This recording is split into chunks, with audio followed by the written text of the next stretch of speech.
नमस्कार दोस्तों, welcome back to our Excel for beginners series. Part 7 में हमने इफ़ फंक्शन सीखा था। आज हम सीखेंगे nested if function. Nested if का मतलब है एक इफ़ फंक्शन के अंदर दूसरा इफ़ फंक्शन। जब हमें एक से ज़्यादा कंडीशंस चेक करनी होती है तब हम नेस्टेड इफ़ यूज़ करते हैं। एक से ज़्यादा कंडीशंस, जैसे कि अगर 20 से 25 हुआ तो पास, ऐसे ऐसे करते हैं। अगर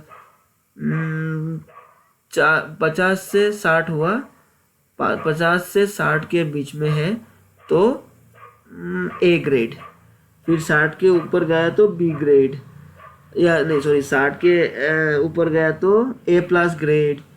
ऐसे करके जब अलग अलग से हम कंडीशंस रखते हैं, ये हुआ तो ये ग्रेड, फिर अगर दूसरा हुआ तो ये ग्रेड, ऐसा होता है तो फिर हम इसको नेस्टेड इफ बोलते हैं। तो चलिए अभी हम एक एग्जांपल देखते हैं। मेरे पास स्टूडेंट का मार्क्स है। राहुल 95, प्रिया 82, अमन 68, नेहा 45। अब हमें ग्रेड ऑटोमेटिकली कैलकुलेट करना है, ठीक है। तो कुछ एक रूल्स कंडीशन रखते हैं, जैसे अगर 90 से ज़्यादा हुआ तो वो ग्रेड ए आना चाहिए। फिर उसके नीचे 75 से 89 तक बी आना चाहिए, ठीक है। फिर 60 से 74 तक सी आना चाहिए। 60 से नीचे गया कम हुआ तो डी आना चाहिए, ठीक है। तो इसमें फॉर्मूला लगाते हैं अभी। इफ अगर ये greater than is equal to कितना था, 90 से, अगर 90 और 90 से ज़्यादा हुआ तो क्या आना चाहिए, comma A double quotation A, okay. फिर कॉमा, नहीं तो फिर क्या रखा हमने, 75 से राइट, 90 तो यहाँ तक ही है, तो 75 से 89। इफ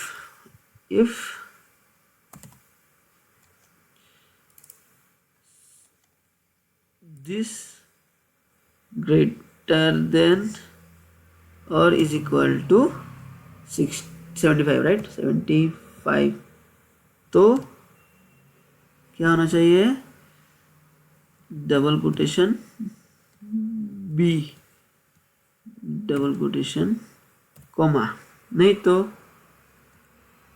वापस इफ दिस ग्रेटर देन और इज इक्वल टू 60 से ऊपर गया तो 60 या उससे ज़्यादा है तो कॉमा सी डबल कोटेशन सी, उससे कम हुआ तो मतलब उसके अलावा जो भी है नीचे आया तो डी आना चाहिए, राइट। तो यहाँ पे डी ब्रैकेट क्लोज एक इसका, फिर ब्रैकेट क्लोज फिर से दूसरा, फिर ब्रैकेट क्लोज तीसरा, मीन एंटर। अभी देखो 90 के ऊपर तो ए। अभी यहाँ से सिंपली आपको बार बार यहाँ पे हर सेल में फॉर्मूला लगाने की ज़रूरत नहीं होता है, यहाँ से बस आपको ड्रैग कर दो। देखो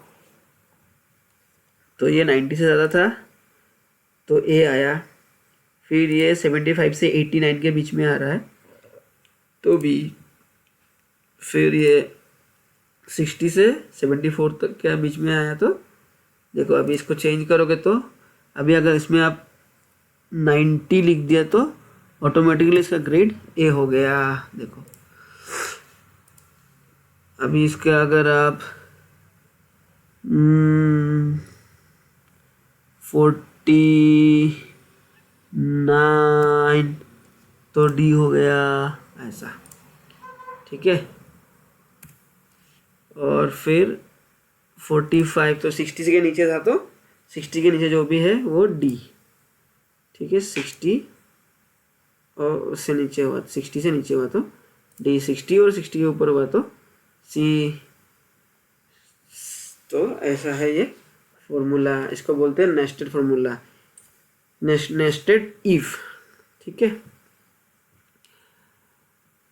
तो अभी अभी हम अगर और स्टेप बाय स्टेप समझना है तो सबसे पहले एक्सेल क्या मार्क्स जो है ये हमने अगर 90 से ज़्यादा हुआ, मतलब क्या मार्क्स 90 से ज़्यादा है, ठीक है। क्या मार्क्स 90 से ज़्यादा है, अगर हाँ तो ग्रेड ए आना चाहिए, 90 या 90 से ज़्यादा हुआ तो ए आना चाहिए। अगर नहीं तो दूसरी कंडीशन, वो जो एक्सेल है वो दूसरा कंडीशन चेक करेगा इसको, क्या मार्क 75 या उससे ज़्यादा है। अगर हाँ तो ग्रेड बी हो जाएगा, अगर नहीं तो फिर ये तीसरा कंडीशन में जाएगा कि क्या मार्क 60 या उससे ज़्यादा है। अगर हाँ है तो ग्रेड सी, और अगर ना है तो डी, ठीक है। इसी प्रोसेस को देखो, फिर से बोलो और इसी कर देता हूँ मैं कि सबसे पहले एक्सेल क्या चेक करेगा, ये फॉर्मूला जो है एक्सेल क्या चेक करेगा, अगर क्या मार्क्स 90 से ज़्यादा है, ये फॉर्मूला क्या मार्क्स, ये जो D5 यहाँ पे मार्क्स लिखे हैं हमने, ये मार्क्स है, तो D5 क्या 90 या उससे ज़्यादा है, ये है फॉर्मूला।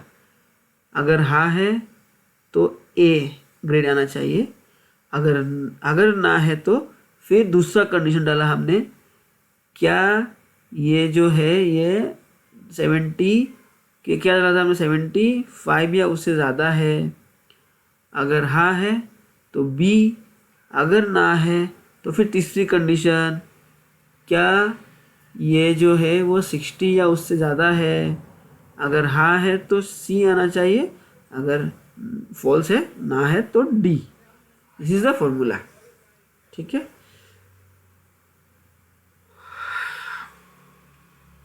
नेस्टेड इफ का यूज़ बहुत जगह होता है दोस्त, student grade calculation, employee performance rating, sales commission, discount calculation, bonus calculation, ये सब में ये यूज़ होता है।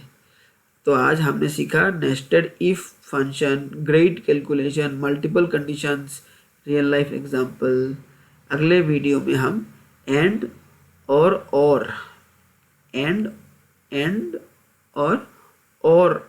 फंक्शन सीखेंगे, जिससे आप एक साथ मल्टीपल कंडीशंस चेक कर सकते हैं। अगर वीडियो हेल्पफुल लगी हो तो लाइक करिए, शेयर करिए और चैनल को सब्सक्राइब करना मत भूलिए। मिलते हैं नेक्स्ट वीडियो में।